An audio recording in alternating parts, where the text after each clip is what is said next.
Hi guys! Good morning, good afternoon, good evening, and good day! This is RJYC Vlog here. We're back. So, eto nga, pag-usapan natin yung mga kaganapan lately at anong ganap sa mga nangyayari kay PRRD. Nakahapon na ibinalita na ni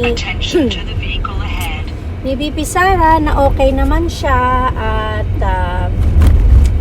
yun nga, yung lagi niyang nire-request ang kanyang Coke Zero.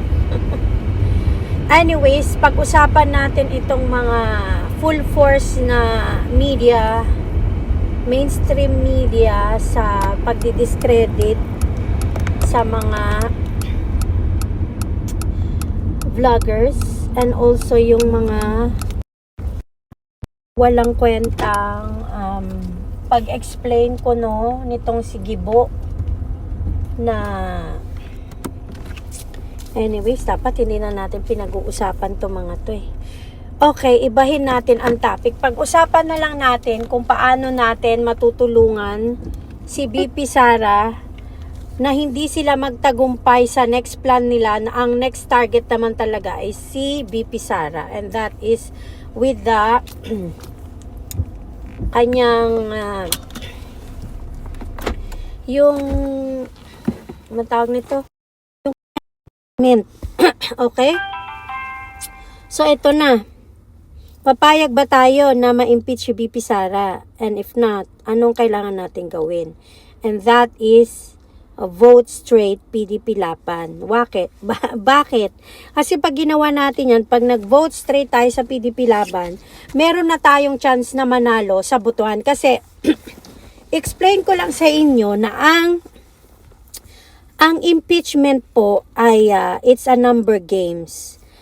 Kahit na hindi naman talaga guilty si VP Sara sa mga inaakusa nila, dahil most of it naman is garbage and we know that it's political persecution lang, nakasalalay pa rin sa mga boboto kung i-impeach ba siya or not. So, walang pinagkaiba yan doon sa yung mga beauty pageant na nangyayari sa Pilipinas sa mga kabataan, pero it's monetization. Like kung sino yung pinakamaraming pera, yun yung nananalo kahit tsaka ka.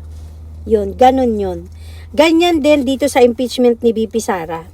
Kahit na mapatunayan na hindi siya guilty, pero once na yung mga bumoto, it's a number games. 2/3 of the 24 senators, kailangan ang bumoto sa kanya na ma-impeach siya is 16. 24 sila. So kung makakakuha tayo at makakapagpasok tayo ng 10 senators sa PDP Laban, hindi na nila mai-impeach si VP Sara. Okay? Hindi nila mai-impeach si VP Sara. And hindi sila mananalo sa mga plano nilang tanggalin si VP Sara para hindi na ito makatakbo sa 2028. Kasi yan talaga ang main reason kung bakit ginagawa nila lahat na ngayon ng mga ginagawa nila. Kasi I repeat, itong si Bangag Marcos ay walang planong bumaba sa posisyon niyan at gagawin niya ang lahat para manatili sa pwesto. It doesn't matter kung illegal or legal. Wala siyang pakialam. Basta gagawin niya ang lahat ng ways para manatili siya in power. Para patuloy-tuloy na nakawan at lokohin at pahirapan ang taong bayan hanggang sa lumuhod na kayo sa lusak dahil wala na talaga makain. Baka kakain na kayo ng damo, yung ganun.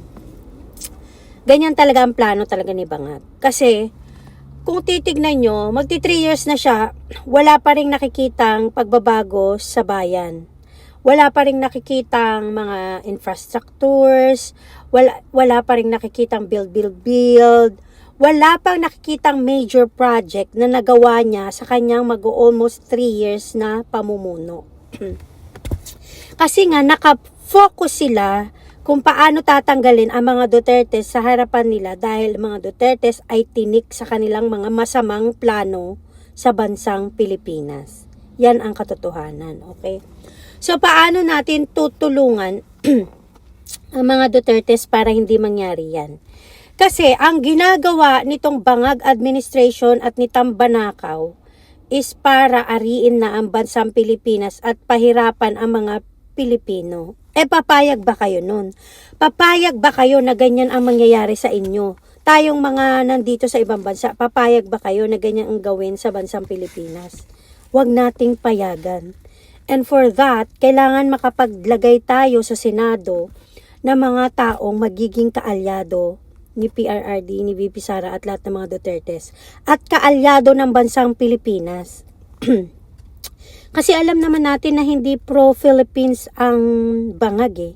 Hindi sila pro-Philippines. Otherwise, hindi nila pahirapan ang mga Pilipino. And at the same time, dapat mas marami silang nagagawa para tulungan ang mga Filipinos. Pero hindi nila ginagawa yon kasi nga pro-pocket money lang sila.